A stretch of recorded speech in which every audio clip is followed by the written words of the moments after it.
I can just say I'm Audrey Pyée, I'm a historian, and this is my great-great-uncle, Louis-Marie Gros. I think this is my uncle. Exactly. Okay. That's it. Perfect.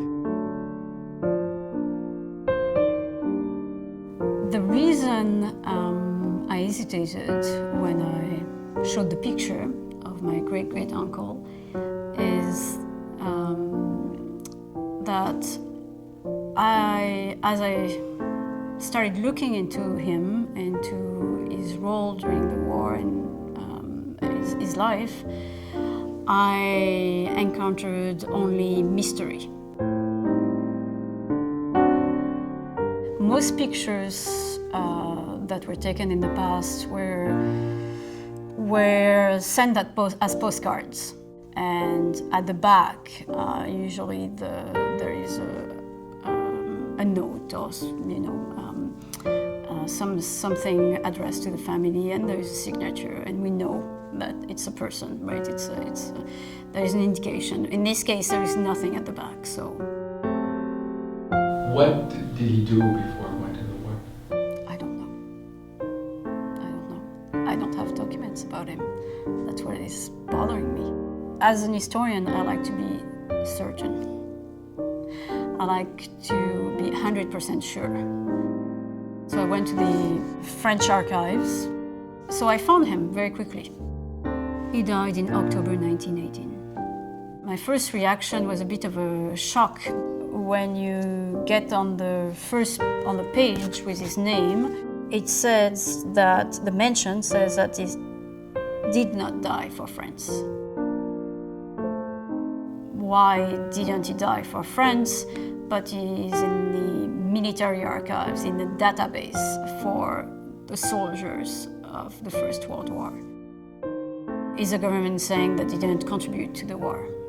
He was sick, or he disappeared, or his contribution is not as important as that of other soldiers. There has been some discussion about a few men that were shot because maybe they deserted, or to be made examples of. But the information wasn't there in his case, so what do I do with this? That was my first question.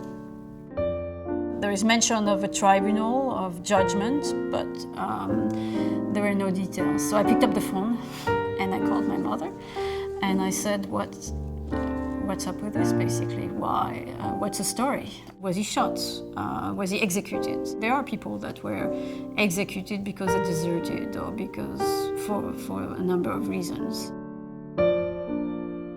So the next step was to call my mother's cousin, who is in her 80s. She had very little to tell.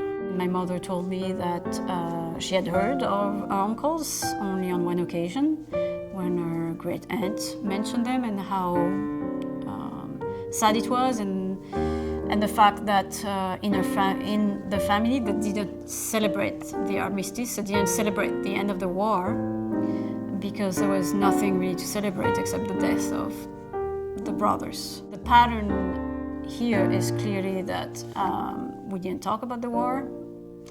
The war was not discussed. There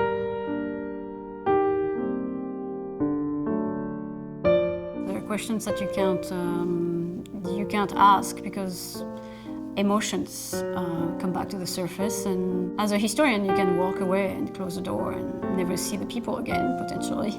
When it's a family member, you live with the consequences of digging through the past.